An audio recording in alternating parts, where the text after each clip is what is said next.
Good morning, comrade. You listen to BHIVLP New Orleans 102.3. This is Good Morning, Comrade. Jeff and Robert here on the show. This is going to be the first episode of 2026, actually. Yeah. Oh, 2026. That's right. Yeah, That doesn't feel real at all. No, and especially considering like how much of a fucking monster 2025 Brother, was. we are in deep Mega Man 2000X territory. I would Yeah. say 20XX. Deep fucking Gras out here. Speaking of Mardi Gras coming up, no, It's not even the year hasn't even started yet. Yeah, it's bad out here, brother. You were asking me before we started recording. I figured we should just start recording. Like, how you doing? And the answer is not great. Like my car, and it's just the same thing. I don't have anything special to complain about. That's why it feels weird. It feels like it's the same thing that everybody is going through, like of all age brackets. Like, it's just not being able to afford to live, and I'm living good. Like, I'm not hungry. I'm not going to. I bought a $17 soup and salad the other day. It still sucked ass, but like I had the money for it. I'm not standing in food pantry lines. The bills, even though like it's leaving me broke, are still getting paid. I'm complaining about a 2-car household when one of the cars is down that I've already thrown $5,000 into fixing. And it's like, it feels like I just lit money on fire. It's like, at least if I went to the track or something, I'd have a good story. Well, yeah, it's like, even if you do have 2 cars and one of them's busted, that's like almost worse than just having 1 car, because then you have the time, the attention, and the money suck of trying to get that one fixed. Yeah. Drove up to Ohio to visit my parents. I didn't really want to go. My wife wanted to go. It's not like I'm blaming her or anything. You should go see your parents. I did watch one of those, like, or at least I got a clip of it. Not lately, but I did get one of those really dumb, like, fake podcasts, but it was good, like on TikTok or something. It was a long time ago, but it stuck in my head. It was just like, well, like if you're a grown adult away from your parents, you have to like really start thinking in terms of like how many times are you going to see your parents. And it's like really not a lot when you think about it before they die. So yeah, it's good to go, but I was still gave myself an ulcer like driving up there in my wife's car. Dependable Honda, by the way. Like, she has a Honda Fit that looks worse. I mean, I'm only being half hyperbolic and jokey. It looks worse than like cars that are like in Palestine. Like, just every bang, every bump, has like a weird story behind it. And also, she's getting sued. Or should I say, I'm getting sued because I pay the insurance. She's getting sued for an accident she wasn't even involved in. So that's fun. Yeah. So it's like one more How thing. Did that happen? I think some busybody got like, we're like, I saw who hit you. That's what the attorneys think. Oh, somebody just started running their mouth. Yeah, because none of it makes any sense. I mean, it's gonna get dismissed in discovery, but like, that's just another thing that you have to deal with. It's just one more thing. And I said, like, I feel weird, like, oh, cry me a river about this, but it's like, no, it's real. It's like people are doing so much. It's like, okay, so this is what I kind of, going back into like everybody has their family stress and their family stuff. And, my mom, I'm sitting there talking to my mom. She's like, how you doing? And I'm like, not good. Like, and it's the same stuff. I'm like, the whole world's falling apart. Like, personally, I am doing fine, but like everything around me is crumbling at like an accelerated rate. And I said, look, and my stepdad, who's like, he doesn't like to talk about it because he knows like, it's not just me. He's not afraid of me. He's like, his kids will like bury him. And I found that out. I didn't know, because his kids, like, he was married before and he's got like a bunch of kids and they're living all over the country. And like a lot of our, like, they have legalized recreational weed in Ohio now. So a lot of us were like sitting on the back porch, him and his army of kids, just like, just smoking weed. Well, what are we going to do about dad? And like, man, like, what are we going to do about your mom? Like, how are they raising your little brother? Because my little brother's 18 now, but he's like super autistic. So he's not going to move out anytime soon. But like, he's the kind of autistic where it's kind of like, again, I'm not trying to be funny or flippant, but it's almost like a curse, because it's like, he's super autistic. Like, he's not going to be able to hold a normal job, but he's not also a savant. But he's also not like, you just clock him as like, oh, you're super autistic. So it's like, it's almost, it's like the worst of all worlds, if that makes sense. Because like, He's gonna need support. He's gonna need support, but he doesn't function like he does right off the bat.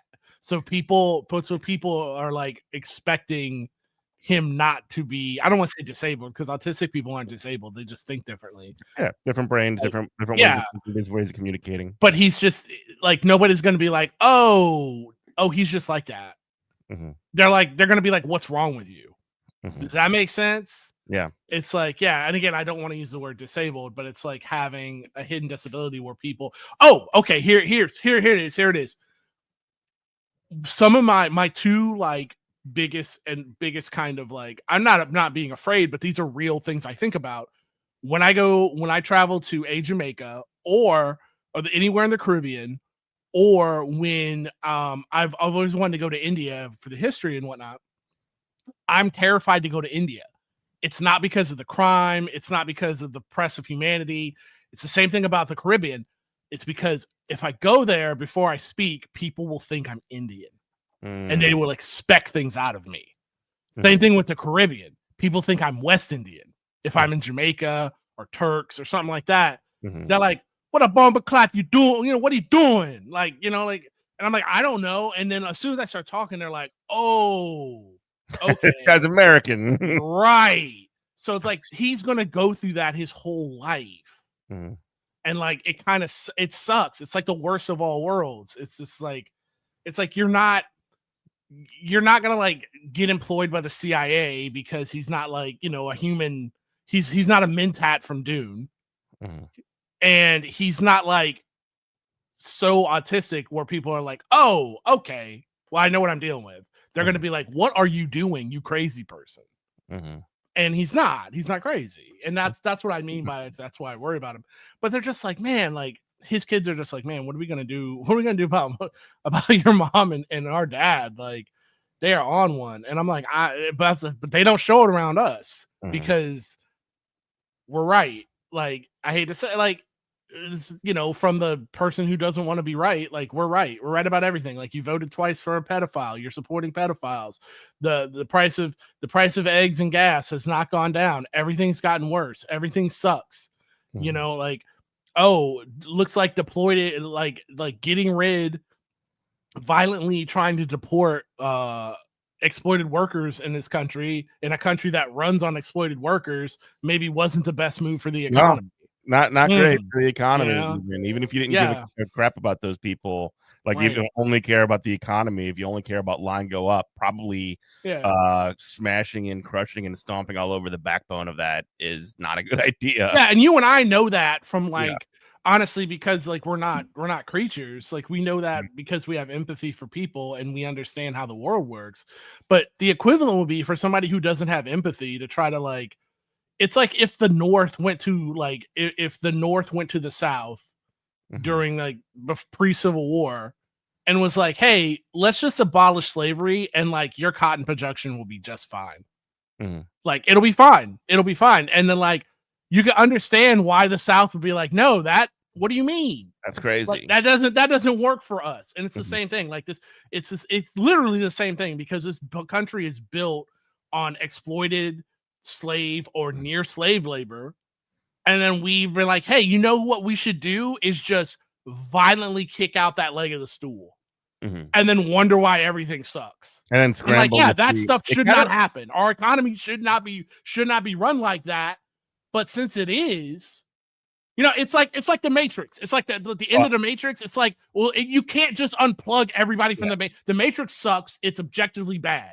But you cannot just unplug everyone from the Matrix because it'll just be mass chaos. I almost slowly unplug. You remember that scene from The Fifth Element? Because I feel like a lot of this isn't on accident either. Like this is also like part of a design. There was a scene in The Fifth Element where Gary Oldman, he plays his character Zorg, and he's talking about like, oh, look at this glass. It's sitting on the desk. It's boring. Exactly. And he pushes it over and it crashes. And then all these little machines come. I'm a job creator. Yeah, exactly.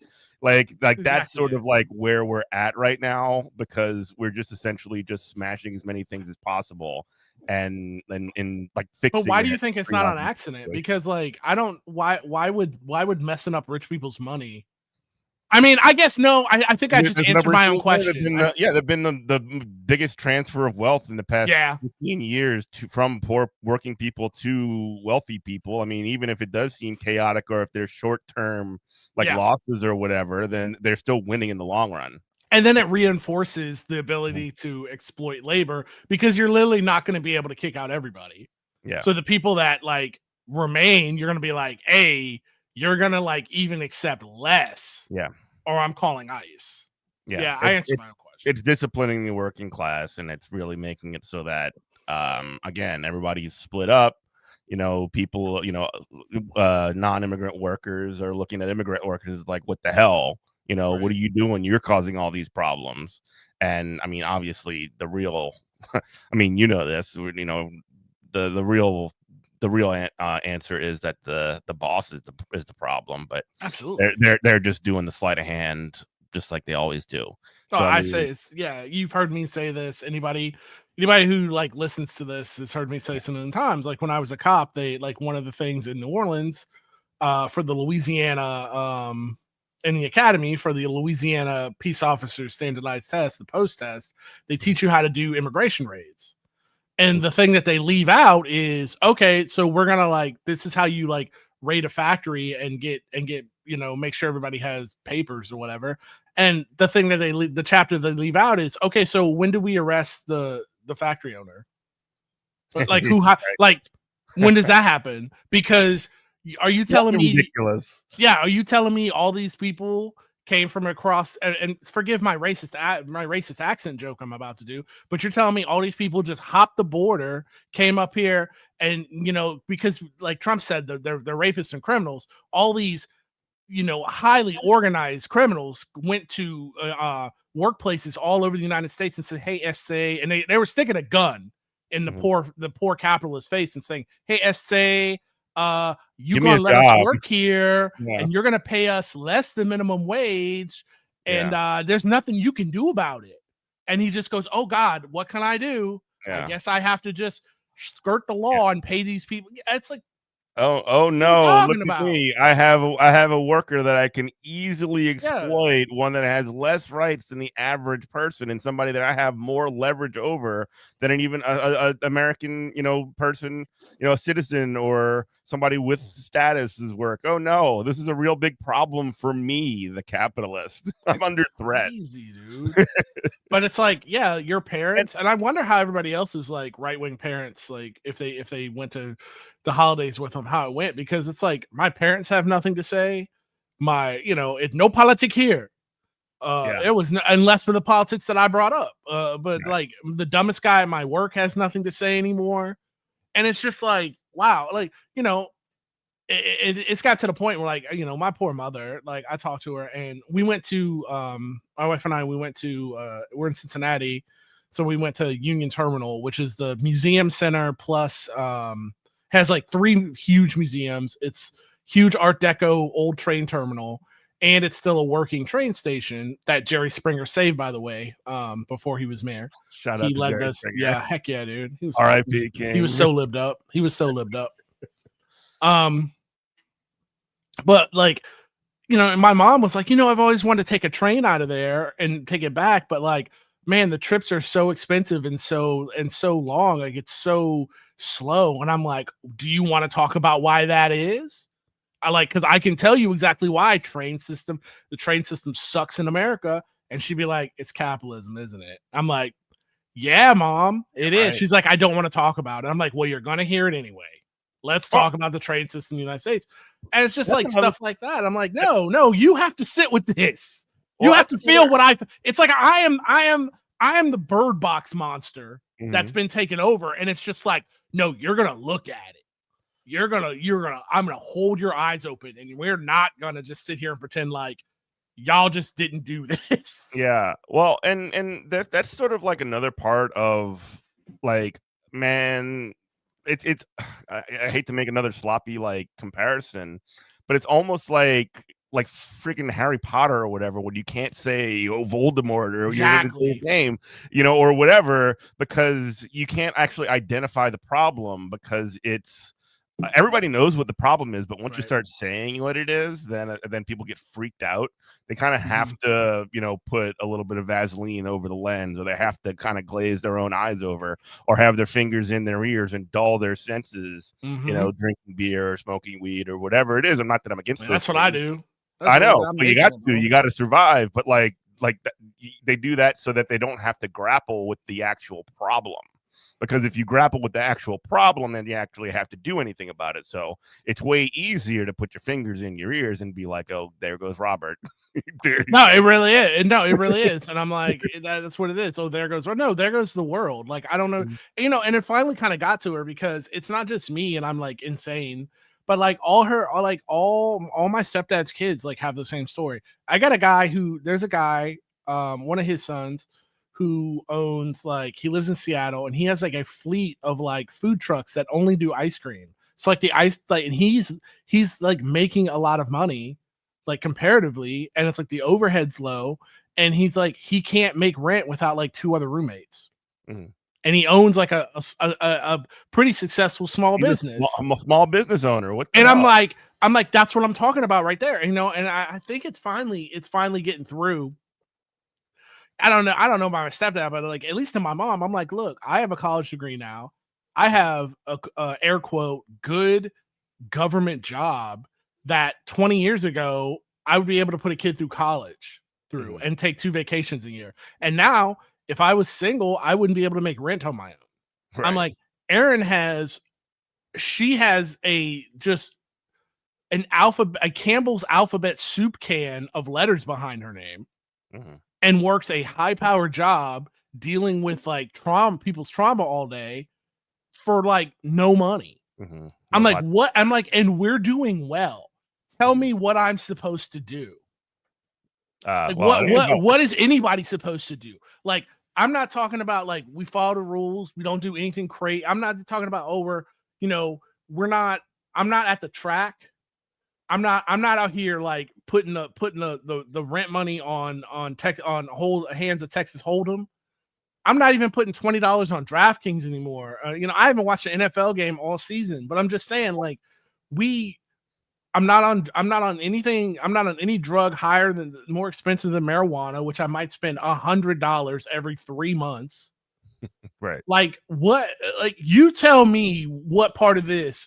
Like if I'm not, what is a person who's like an average person, and not even an adult? What is a kid who's graduating high school? They're not Goodwill Hunting.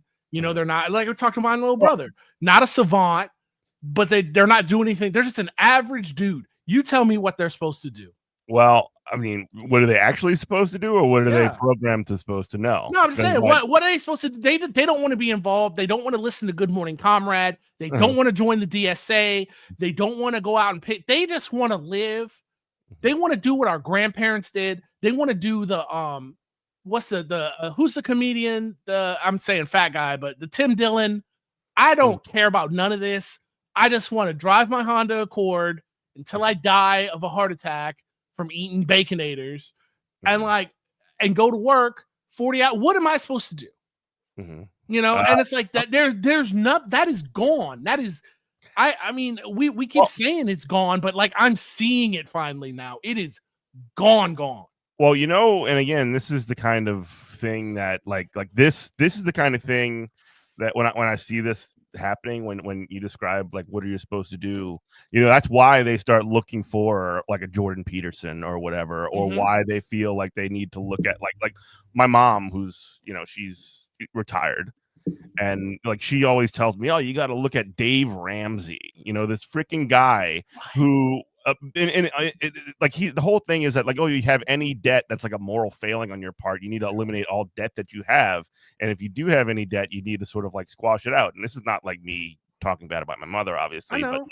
but like this is sort of like one of those things that are on offer of like how you're supposed to live your life, in light of all the stuff you're talking about, and it's just sort of like you need to essentially he's saying you need to clean your own room. Like you have no ability to have any critique on the way things are because your stuff's too messed up. And that's what and people actually do take that. They kind of take that information in and they're just sort of like, well, they're right. I don't have my stuff together, so I might as well, do that before I can actually project out and do anything, anything broader and bigger. Just a quick note on Dave Ramsey. It's poison, by the way. I drove by the Dave Ramsey like compound, like his like office plex where they sell all their scam stuff. It's in Nashville. It's like right outside of Nashville. And when we were driving by it, I was like, what is this place that looks like it sells bombs to, it looks like some kind of, I'm like, there's something evil about this place. And I like Google it. Yeah, like, of course. But to your point to that too, there's another layer of that. To where, let's say you are in a bunch of debt. Let's say you are at the track. Let's say you've got all these vices that are just siphoning, whatever resources you have. Let's say you eliminate all that and you make a bunch of money and you're debt free. Now you've got the Hassan Piker problem. They'd be like, well, you've got money. Yeah. What do you have to complain about? Yeah. What are you talking about?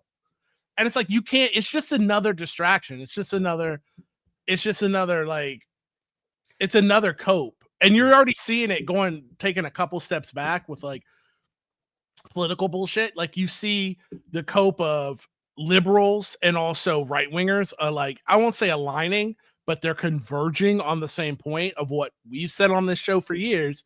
Now they're going to be like, well, that dastardly Trump, they're going to cast all the evils of the United. They're going to put literally like a scapegoat. He's a sin eater. All the evils of the United States on Trump, and then liberals and right wingers all together when he dies or like just finishes his term, and they're all going to go, woo, well, that was a thing that happened. Yeah. Now we can get back to the prosperity. We did it, Patrick. We did it, Patrick. We saved the city. Exactly. It's the tuxedo mask. Like, oh, I've saved you. My job here is done. I've done nothing. You didn't do anything. It's like, I know. Yeah, it's exactly what it is. Like they're already converging on this bullshit. Yeah, and it's been like that was the plan all along. Like Obama was trying to say that this was gonna like the fever, and this is why I kind of think it might not happen. But like Obama's been saying the fever is gonna break with the Republicans since like 2009. They've been, by even the Democrats' definition, like out of control, insane backlash since 2008. You know how long ago 2008 is? Yeah. As of tomorrow or today, as of recording, as of airing, that's 18 years ago. That's almost 20 years. So like, if the fever hasn't broken by now, if things haven't evened out and gotten normal in that amount of time, they're not gonna get normal. We're not gonna have any eras of good feelings or, Tip O'Neill and Ronald Reagan drinking beers and talking about politics late in the night or any of that kind of stuff. At least not and it can't be the case because like obviously if they wanted to keep up that kayfabe, they would, because that was kayfabe then and it would be kayfabe now. But the thing is that people are actually feeling it. Like you were describing at the beginning of this show and throughout, people are actually feeling it. So the kayfabe, the act that these politicians have to do is like, oh no, things are bad. We need to start getting serious about it and start saying and doing crazy things. But the one thing that they can't do, the one thing that again, the Republicans and the Democrats always tend to unite against is actually changing stuff, actually fixing stuff. Even the social democratic Bernie Sanders solution, that is too far for them. Too far. Zoran Mamdani, too far for them. It's just like you can't even entertain that because it's people who are ironically, like you named those two, and those people are ironically capitalism's only hope to like push the can down the road before it's complete societal collapse. Like I really believe that. Like that the greed of, capitalism, I guess, is why should I be surprised? It's a zero-sum game. But that, I guess, the Henry Ford of it all. And what I mean by that is Henry Ford was garbage, blah, blah, blah. Please don't cancel me. He's Nazi, blah, blah, blah, blah. I'm not going to cancel you for saying that. The maxim that always stuck with me when they want to talk about Henry Ford is that he was always quoted as saying, I can't let a Ford vehicle roll off the line that that the lowest paid person on the line can't afford. Yeah. And like that, you would think that that would be kind of the North Star of, I don't want to say like, thoughtful capital. Let's just say it should be the North Star of sustainable capitalism, right? Which is the mythical unicorn thing. But yeah, it is, but then also I'll get back into that. I don't think this is where I really get in trouble as a leftist. And like you and I kind of disagree. Not disagree, but you see what I'm coming from when I say things like I would like to live when I say something like I would like to live in a world where unions wouldn't have to exist. Now that is never going to happen, but that's what we should be working towards. And what I mean by that, it's not necessarily a mythical unicorn. And I'm not saying it's fair, like a co-op or social situation is way better. But I think about one of the, first forms of like Western democracy were, and for a small time that was a pirate captain, right? Like piracy was, that we think about like, Jack Sparrow and all that, and Blackbeard, that didn't exist for very long. But what it did do, like there was a lot of democracy and a lot of profit sharing going on. What I mean by that, the captain just couldn't dictate. No, because you throw him overboard. Exactly. He had to be like, what do you boys think about this? Yeah. Are we going to raid this or not? And everybody had, or at least a majority had to agree. And then when they divided up the plunder, it wasn't, it was 3 shares for the captain for every 1 share for the crew, but it wasn't 30 shares. Right. Or 3,000. And it's just like, yeah, because as much as I would sit here and I want to believe, and I think there should be a dictatorship of the proletariat and all that, gay space communism forever. I'm also understand that like people would not be this riled up. They would not. People on full stomachs do not fight. Yeah, if Jeff Bezos wants a castle in the sky and a bunker to the center of the earth, but your average like worker at Amazon has a 2-car garage home and he's working 40 hours a week, he's not going to care. I'm going to tell you right now, I wouldn't care. I wouldn't care. I'd be like, cool, like good for him. I'm like, I'm working here and I'm just fine. I wouldn't go. So this would not be one of my special interests if wealth inequality was not as bad as it is. I can say that straight up. It still is the correct position, but that's why I kind of think in my head of just like, what does the normal guy do? Yeah. Who's just like, I don't even want to be involved in this. I want to watch the game on Sunday. That's the thing. And that guy is flipping out right now. There's been like a recalculation by like the ruling classes that of like it's trying to see what we would put up with. And what they've essentially done is they've moved the slider, like the cost slider up on food, and they've moved it down on like treats. Like you have a freaking Steam sale where you have 50 million games that are $5. I'm in there. I'm cashing in. I used to work in an appliance store that went out of business because they went too hard. They overstretched themselves. H. Gregg. I used to make, it was a commission job. I used to make $3,000 like every 2 weeks. So $1,500 a week just selling TVs, bro. That's how the profit margin was. And exactly what you're saying is now you can't get somebody to pay more than $200 for a the price of TVs. It's insane. It's insane. And but I do think it is possibly going to swing back. At least on some of the hardware type stuff. We're already seeing it when it comes to like computers, like memory and like video cards. Like they're talking about like $4,000 or $5,000 for a 5090 video card now. Absolutely drunk.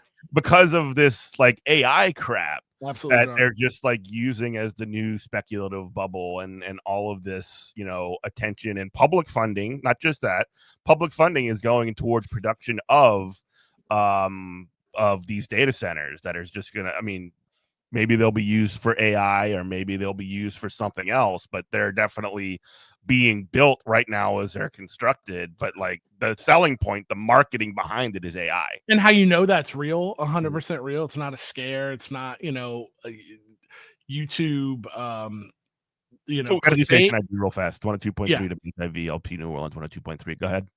But how you know that's not like YouTube clickbait? What you're saying, the whole like, oh, there's no RAM, there's no GPUs. The whole thing is that Jeff and I are super dorks. We're middle-aged men who play video games. Video game publishers are saying, and no, video game developers and publishers are saying, man, we've got to optimize our games better. Oh yeah, because we have to make them work on older hardware. Yeah. To where that was not a thing. It was if you don't have, oh, here's our new game. If your computer can't run it, go buy another one. Yeah. That's what it was not 2 years ago. Mm-hmm. And now they're like, that's not affordable anymore. Yeah. And you've seen and again, this is what I'm saying is that that treat slider is kind of creeping back up in the cost section. I mean, what was it last year? Where both the cost of existing consoles, the PlayStation and the Xbox, went up, which never happens. They usually get cheaper as time goes on, but they went up because the cost of materials went up. Valve, the people who have Steam, the Steam Deck, all this other stuff, they announced all this hardware where they're going to have like a affordable, according to them, video game machine, and they didn't announce the cost, and then the next thing you know, the price of RAM spikes, and it's just like, oh, we're still not going to tell you what the cost of this thing's going to be. You're muted.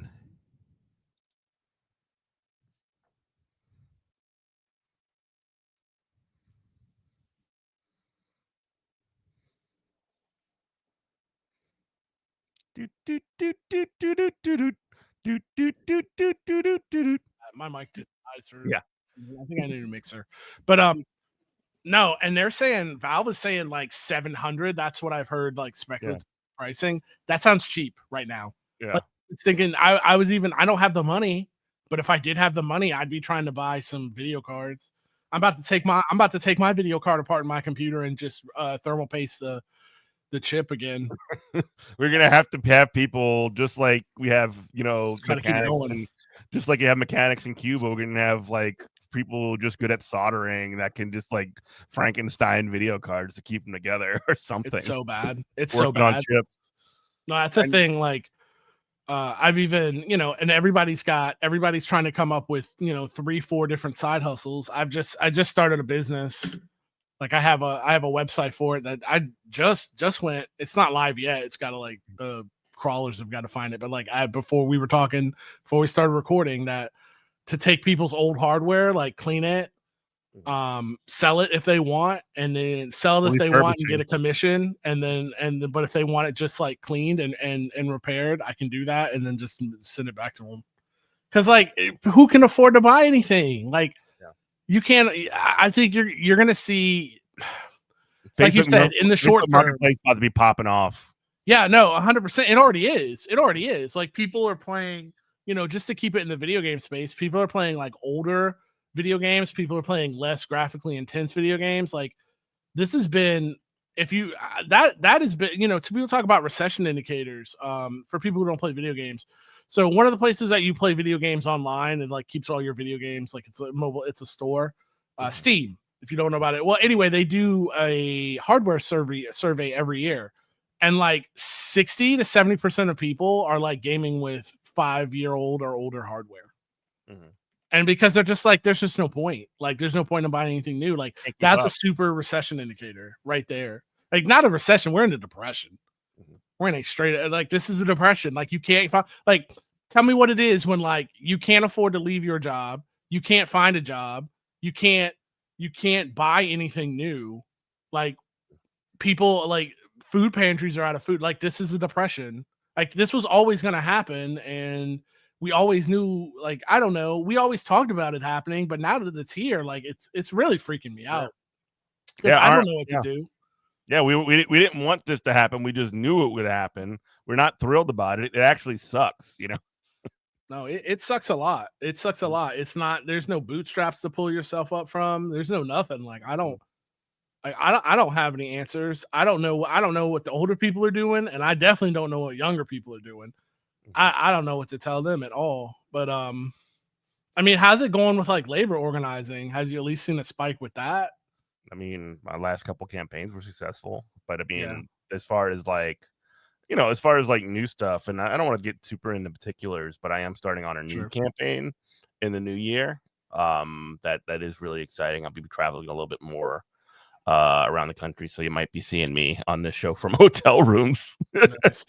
a little bit more frequently, and hopefully the connection's not so jacked up. But it's good, and at least along with that, the cost of travel, at least I don't have to pay for that. No, that's nice. Yeah, I'm Speaking actually going to Cincinnati next week. Oh yeah, it is northern Kentucky more so, but like I'm flying into Cincinnati. Yeah. That's the same thing, dude. Northern Kentucky is just Cincinnati's Tijuana. It's the same thing. Yeah, there's no difference. There's even a sign. Yeah, what's that? Tijuana. Yeah, shout out to Tijuana for real. That's not knock. No, there's even a sign on near like one of the breweries. It's not Sam. It's near Sam Adams, but it's not on it. But anyway, there's a mural that says like "Welcome to Cincinnati," the San Diego, the Midwest. And I'm like, that's so accurate. That's so accurate. Like Cincinnati's just fine. There's nothing wrong with it. Yeah. And then when you get bored of it, you can just walk across the bridge to Cincinnati's Tijuana, which is coming to Kentucky. It's no difference. Is our mutual acquaintance who used to work for the DSA are they still like chair of the Cincy DSA or whatever?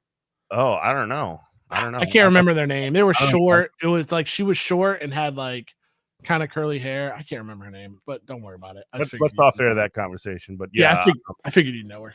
I'm maybe, but I'm not sure. I'm not sure who you're talking about based off of that. But anyway, but yeah, I mean, you have to hit me your ex because I don't know anything about that. Oh, sure do. And like, yeah, I have an ex-girlfriend up there who's real cool too. Like I was hanging out with her. My wife and I were. She like knows all the fun stuff. So I will get you in touch. Yeah, give me the Rex. Speaking of travel, I went to on the way back. We didn't stop because usually we'll stop in Nashville. Yeah, and like Nashville's fine. It is what it is. It's like I've called it America Planet. Like if there was it would be like a level in a video game where you go to like America Planet, or it would be a place in Cowboy Bebop where they'd have to like find a bounty or whatever. Like it would be. It just looks like Kid Rock Planet. Yeah. I like it. It's fine.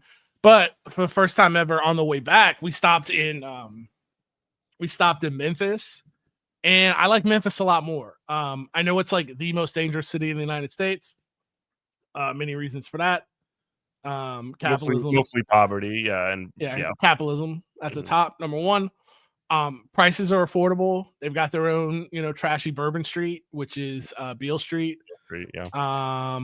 Also, home of some of the best wrestling in history. Did not go to the Jerry the King Lawler bar and grill.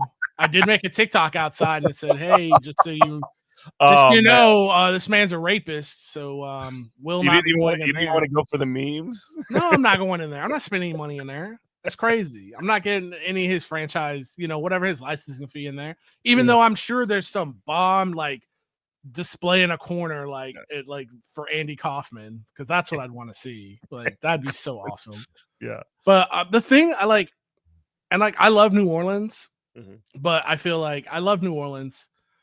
I moved here for a reason, but I feel like in a lot of ways, New Orleans caters way too much to tourists to where Memphis does not care. Like I just the things like, the Lorraine Motel where Martin Luther King was assassinated is like right in the heart of downtown next to the, where the Grizzlies play, like next to Beale Street. All the murals are about like civil rights stuff, pain, racial inequality, it's one of them frontline cities. It's one of them frontline cities historically. I mean, it really is. Yeah. And what I mean by it, it's like, so it's a city that says, there was a lot of like terribleness that happened here, and we're not trying to brush it under the rug. Like you're gonna have to sit with that. Like if you wanna like go to Beale Street and have a big ass beer, like you're gonna have to look at a mural of like MLK. Like, that's cool. You're just going to have to. Like there's no way. Or you're gonna have to look at a mural of a bunch of people like protesting. And it says "I'm a man." Like we're not gonna like hide it from you. That's and I'm awesome. like, yeah, good. I'm like, good. That's how, because you could feel like the whole place feels like super heavy. It felt like it's super heavy. I love like the old architecture. Like it's a lot like New Orleans, where it's like they kept like a lot of the rundown Rust Belt facades on businesses. So when you like go into it, like a bar outside would look like, oh, this is a great place to get murdered.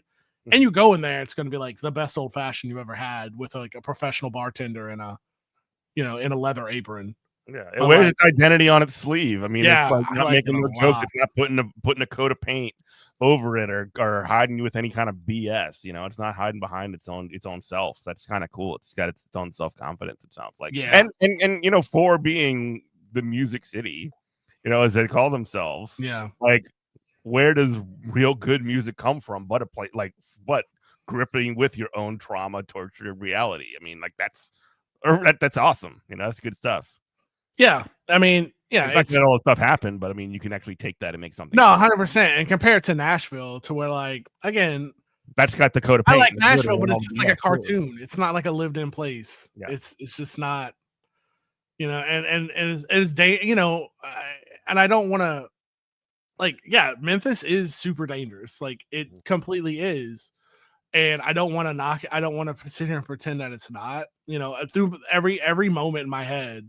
When we when we wouldn't be like kind of in the touristy place, like a couple blocks, like every Project Pat, every 3 6 Mafia song just kept playing in my head, like over and over again. And it's like, but if you're not going to, like, honestly, like it's the same rules apply anywhere. Like stay where the tourists stay. If you're not going to like Orange Mound, you're not going to like the Brian Fraser projects, like, so it's like, you're going to be all right. Just mind your business. Go drink your big novelty beer, and I guess go get some terrible barbecue at Jerry Lawler's restaurant, which I have no idea if it's bad or not. But I'm not going in there. I'm sure that there are better barbecue places in Memphis. It's like right on Beale, so it can't be good. Let's be real. It's the Times Square of Beale. Yeah, exactly. I tell you what, though, boy, if I lived in Memphis, my blood feud, because I learned the FedEx headquarters is there. It's the FedEx World headquarters is like it's like across the street from like where the Grizzlies play too, like right off of Beale. Ooh, I'm sure they get this all the time. Every time I get something shipped by FedEx, I'm like, well, that's a wrap. They just never, when I die, I just need like FedEx to lower me and into my plot so they can let me down one more time. It's like the way when they would screw up my package, if I lived in Memphis, I'd be going to the headquarters, just beating that door down. You're tearing it up every time. I mean, that's what you get. You get the non-union delivery. You get the non-union service. That's what it is. I mean, yeah, but as a consumer, you don't have a choice in that. Like you're getting it shipped however they want to ship it to you. And every time I see FedEx, it's like I just saw it's like, oh, it'll be shipped by FedEx in 2 days. I'm like, that's the Grim Reaper. It might be there in a week. Hopefully, I get it. Yeah, it's so bad. Yeah, it's so bad. So I mean, I spent a lot of time talking about me. We got like 15 minutes left. What dark hells did you unwrap? I mean, I've been a little bit lucky. I mean, well, I will say this: it's not like a dark hell, but it was a little bit disappointing with Christmas. So, my mom and Kimberly's mom were planning on coming down here, and then they ended up flaking at the last minute. So it was kind of just me and Kimberly hanging out mostly. It was cool, but that's basically it for that. Just kind of been keeping it together, down here. I had a significant period of time off because I took an extra campaign right before Christmas. So I've been off probably since the 18th. So I'm working on like 2 weeks off right now, basically a full vacation. So that's pretty cool. And that's, like I said before, I got the new campaign popping up, going the next the next year, and I'll tell you about that later. But beyond that, I mean, I've just been, watching TV. I played Dispatch last night. I thought that was a pretty fun game. Oh yeah. I don't know if you heard about it. It's basically a TV show that's got like gameplay elements. Okay. And no, I have not heard of this. It was like one of the top games of the year, but like it's essentially the gameplay part of it is you're a dispatcher and you like have this roster of superheroes, and you have a cat caught in a tree over there, dispatch this one superhero over there. Or you got a kaiju terrorizing downtown. You send, one or multiple of them over here, and you're just sort of like doing like management of resources or whatever.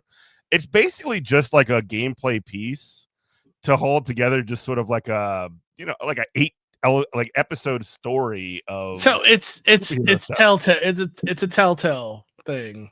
Yeah, it's Telltale game. Yeah. All right, yeah. which I'm not saying as a knock. I like those kind of things for when I want them. Yeah, I mean, this is definitely a thing I would play. It was basically like watching a TV series. Mm-hmm. Like literally, it was like watching a TV series, and I just like binged the whole thing in one day. They released it actually in like chunks. That released like episode 1 and 2 one week, and episode 3 and 4 the next week. So it was kind of like they kind of tried to make it like it was the Stranger Things or whatever, or the Heated Rivalries or whatever show is out at the time. It's just a video game format instead. I thought it was pretty fun. I'm looking at it right now. It looks like it's got a bunch of Telltale like alumni. Yeah, it's got some people it's got the dude from Critical Role. Yeah, it looks like it's got Moist Criticals doing he does one of the voices. Yeah, Young Gravy. All right, a couple streamers. Yeah. This looks like something I would definitely buy on a Steam sale for sure, because I was actually going to buy the Star Trek Steam game. I'm not Steam game, the Star Trek like visual novel thing that is down to like $7 on Steam, because I'm still playing Arc Raiders, but I'm also that's how you know I'm down bad. I re-downloaded Star Trek Online, which is an objectively awful game. Just to so I could create a character and sit in Deep Space Nine and hang out. That's all I want. That's all I want. Somewhere. Yeah, treat it like Second Life. But like, but Dispatch was a fun story. Like, it's on sale right now for like 10% off on Steam. Like if you got $25, it's not the worst $25 you could spend. You know what I mean? Yeah. Not an advertisement, but that's sort of like that's what I've been messing with. That plus trying to get Zangief up to Diamond in Street Fighter 6. Nice. Yeah, I have to find something else to do besides play Arc Raiders, because Arc Raiders is nice, but like it's just like I just don't need the stress all the time. That's why I'm hoping like Star Trek Online can fill that void for me. But Cincinnati, man, like I really am interested in your takes, because it's such a crossroads. It's such like when you go up there, you're gonna see it's such a crossroads. It's like the Istanbul is Constantinople. It's the Constantinople of America, because it's like inside this like little tiny Midwest city. Mm-hmm. You've had multiple race riots, all big city problems that are, at the end of the day, are all caused by capitalism. So, and then you've got like outside of that, and like a little bit of circle, you've got like the libbed up suburbs. And then if you go a little bit further than that, now you're in the right wing suburbs, but now like the element that these people kind of white flighted from is like encroaching in on them. And what I mean by that, I mean that in the best way. Because, so there's always been like a really big Indian population in Cincinnati because of UC Medical. But now there's like a ton of immigrants. I mean, I went, and this isn't even in the city. This is in the suburbs, like near my, like within a 5-minute drive from my mom's house. There were like a million zillion like halal grocers. We stopped at one grocery store. They're literally parodying it's a parody of Whole Foods. It says halal foods. It's in the same font and everything. So gangster. That's hilarious. We were in there buying all kinds of stuff. We ate at their lamb is good. We end up eating at a Uzbekistan restaurant. That again, 5-minute drive. Herman Cain would say Uzbeki Becky Stan. Becky Stan. 5 minutes away. You go, from my mom's house. You go in there, and it's just you go at one outside is already a show, because there's just a line of just BMWs of guys just like Slavic squatting, holding whole conversations in front of their European cars. That's awesome. And then you go in there, it's open 24 hours. Mm-hmm. Okay. And you go in there and it's just like the most fire, Uzbek food. We got it on Christmas Day because like my mom and her husband do all the Christmas stuff like the day before. Mhm. And then Christmas Day they don't do anything, which I really like that. That's the way to do it. And so we went and got that on Christmas, like my wife and I. And then she's like, man, it's so crazy to have an Uzbekistan restaurant like in the, Ohio suburbs of Cincinnati. She's like, let me Google this. And she Googles it. It's like top 10, not like, oh, this is Uzbekistan restaurant. Top 10 Uzbekistan restaurants in Cincinnati. Okay. I'm like, yo. So not even just like, oh, here are the 10. Here are the top 10. Mm-hmm. And I'm like, these people out in these suburbs, they got to be mad. Like this is the kind of stuff they try to get away from, and now they're just confronted with culture and good food. Yeah, they got to be pressed out there. And that's the kind of stuff that does, to a certain extent, make me nervous because, like, you see what's going on in Minneapolis right now or Minnesota with Somalis, where they're just like talking like, oh, Somalis are doing fraud and they're just like causing all these problems or whatever. It's like that they're like they have these, populations that are coming in and they're doing what any group of people would do, which was live their lives and spread their culture just like anybody else. And right now in the United States, it's been I can't remember a time where it was more like open season on these sort of groups. Like, I mean, if you remember in Springfield, Ohio, they talked about the other year, oh, they're eating cats and dogs, like literally shouting about this, and just like they've like obviously like it's all BS and none of it's true, but like because and again, this is the ruling class sleight of hand that they're doing, and they're doing the hard sell on it. It's just terrifying to me, the possibility that people are gonna start to lap that up because they know stuff's wrong with themselves. They know stuff's wrong with their lives. They know that they're screwed. The price of all, and again, even the cost of treats is going up right now. The cost of food and the cost of treats is going up, so you can't even have your fun. And so again, they could have two choices. They could literally do the choice of socialism or barbarism, right? We can decide that, hey, all workers together are stronger and the boss is the enemy. Or you can be like, oh, look at all these Becky, Stan people that have come in with all their terrifying food restaurants, all these terrifying, delicious food. Right. And it's just way easier to hate them than it is to actually like grapple with the reality that you're getting screwed over by your it's just easier to punch down. It's lazy to punch down at people with no power. It's just I mean that's then and what are we if Americans, if not just a collection of just the laziest people on earth who will not punch up and take power back from the people who actually took it from you. What are we if we're not? I mean, that's the next challenge. I mean, just gotta make it. Gotta make it so that correct analysis is the one that's made, and not the BS one. Yeah, and that comes through. I mean, again, there's the stuff that we talk about on the show every time, every single day. Capitalism is the final boss. It holds all the keys. It's behind all the doors. There's no way around it. And the workers are the one with the power, but there's always it's always obscured by the fact that the flash and the glamour and the of the capitalists. So there you go. So I guess in the last 5 minutes, looking towards 2026, what are you thinking in terms of, could this year possibly be worse than 2025? Oh, absolutely. And when you look ahead to 2026, I mean, it could be a lot worse, but like there are little signs that like the things that I worry about is my thing, like I worry about what comes next. I really don't worry about like, oh, the Trump because again, that's just a smokescreen.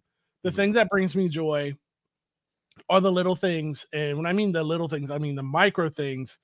It's like I want to see what the Democratic Party's doing, like how Kamala Harris is already putting feelers out there to run, and how she's just been immediately snapped back on. So awesome. And when you see like what I really have a lot of hope in, and I'll end with this, is that Jasmine Crockett, the way that like she's gonna run for Senate, like the way the snapback already is, like we do not support anybody who supports Israeli genocide. Which she absolutely we're not doing that. We're even like, if you are like Miss Clapback, like calling nope, not Greg playing it. Hot Wheels or whatever. So I hope she does run for Senate. I hope she gets smacked down by the actual left, which is happening right now. I hope she gets mollywopped in whatever election, and that sends a very clear message to Mrs. Harris to just go wander with Hillary in the woods and never darken my door ever again. Yeah.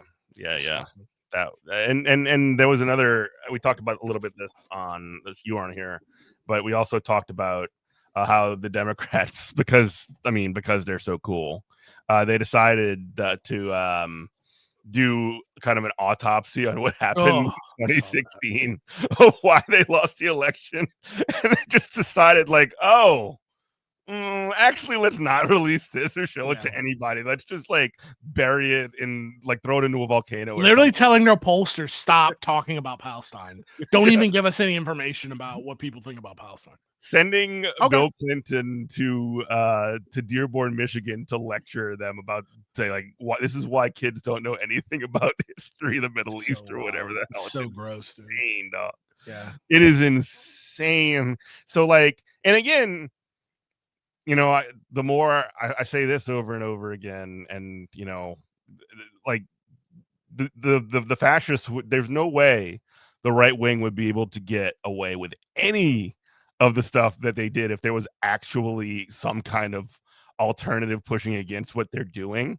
The only way that they can do any of this stuff, because most people don't actually like it, is if the alternative is worse. And the Democrats constantly find a way to make themselves worse. The only moment of time Bill Clinton's ever been concerned about is the moment that you know, finding a young girl the moment before she turns 18 so he can show his bird to her. That's come on. I who's listening? Brother, I don't know about you, but I'm not taking any kind of history lessons from pedophiles, dude. No, I'm good. I'm good. Not even on the history of pedophilia. No, not even. We can get that somewhere else. I get that from AI or something. If I need that for a college paper or something, I have to have it. Yeah, but I'm not unlocking that door. All right. Well, what a note to end it on, and what a note to start 2026, where we are going to hit 7 years of Good Morning Comrade in May, I believe. So that's kind of awesome too. So shout out to 7 years of GMC, keeping it rolling. Yeah, man. Thanks everybody for listening. Anything else you want to say, Robert, before we get out of here? That's pretty much it. Everybody have a good New Year. Be safe. Yeah, try and if you're listening to this recorded pre-New Year, I guess you made it, so you don't have to be safe anymore. I don't know. That song from what is the Mountain Goats, the I Am Gonna Make It Through This Year If It Kills Me, just kind of like hits me, I don't know, for some reason this time of year. Erp. Well, anyway, thank you everybody for listening. This has been Good Morning Comrade. You've been listening on WHIVLP New Orleans 102.3. We love you. Bye-bye. Bye.